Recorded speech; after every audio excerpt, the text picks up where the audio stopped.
డయాగ్రామ్లో dietary fibre ఉంటుంది. Dietary fibre అనేది ప్రతి ఒక్కరికి చాలా ఇంపార్టెంట్. గట్ హెల్త్ కోసము, తర్వాత రక్తనాళాలు హెల్త్ కోసము, హార్ట్ హెల్త్ కోసం, వీటన్నిటికీ డైటరీ ఫైబర్ చాలా ఇంపార్టెంట్.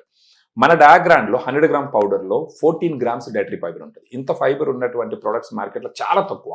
లీడింగ్ బ్రాండ్స్లో అంతా 5 గ్రామ్స్, 7 గ్రామ్స్, 8 గ్రామ్స్ ఉంటుంది. కానీ మన డయాగ్రామ్లో 14 గ్రామ్స్ ఫర్ 100 గ్రామ్ పౌడర్ ఉంటుంది. దాంతోపాటు ఎల్-కార్నిటిన్, తర్వాత ఐనోసిటాలు, టారిన్ ఇవి ఉండడం వల్ల ఏమవుతుందంటే, ఈ ఐనోసిటాల్ ఇన్సులిన్ బాగా పనిచేసేదానికి ఉపయోగపడుతుంది. ఎల్-కార్నిటిన్, టారిన్ ఏం చేస్తుంది అంటే శరీరంలో ఉన్న కొవ్వును కరిగించి ఎనర్జీని ఇస్తుంది. వీటితో పాటు వైటమిన్స్, మినరల్స్ కూడా ఉంటాయన్నమాట. వీటన్నిటికీ కలిపి ఇది బ్యాలెన్స్ డయాబెటిక్ న్యూట్రిషన్ అంటారు. దీన్ని డైలీ 2 టైమ్స్ తీసుకోవాలి మేడం. మార్నింగ్ వచ్చి 2 లెవెల్డ్ స్కూప్ 120 ml వాటర్లో before half an hour breakfast ముందర తీసుకోవాలా. ఈవినింగ్ అరౌండ్ 4 or 5 o'clock టైంలో అదే విధంగా తీసుకోవాలా. ఇలా 2 టైమ్స్ తీసుకుంటే 50 గ్రామ్స్ పౌడర్ ఒక రోజుకి తీసుకుంటారు. ఈ 50 గ్రామ్స్లో వాళ్ళకి 12 గ్రామ్స్ ప్రోటీన్ దీంట్లోంచి ఇవ్వబడుతుంది. అంటే ఇప్పుడు మనం డయాబెటీస్ గురించి మాట్లాడి ప్రోటీన్ గురించి మాట్లాడినప్పుడు కొంతమందికి ఉండే డౌట్ ఏంటంటే డయాబెటీస్ వాళ్ళు ప్రోటీన్ తీసుకుంటే కిడ్నీ దెబ్బతింటుంది అనేసి.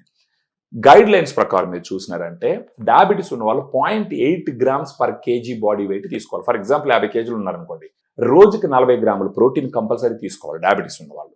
అది 3 టైమ్స్ కలిపి తీసుకోవాలి. ఒకవేళ వయసు పెద్దది ఉండి బాగా సన్నబడిపోతూ డయాబెటీస్ ఉందంటే వాళ్ళలో కనీసం 1 నుంచి 1.2 grams per KG body weight per day తీసుకోవాలన్నమాట. ఈ క్వాంటిటీలు తీసుకుంటే దానివల్ల వచ్చే నష్టం ఏమీ ఉండదు. ఇవన్నీ అప్రూవ్డ్ గైడ్ లైన్స్. సో ఆ రకంగా డయాగ్రాండ్ వాళ్ళ మజిల్ సింథసిస్ని పెంచి ఉన్న గ్లూకోజ్ని యూటిలైజ్ చేసేసుకోవడము ఎక్కువ రోజులు వాళ్ళ లైఫ్ క్వాలిటీతో బతికేదానికి అవకాశాలు.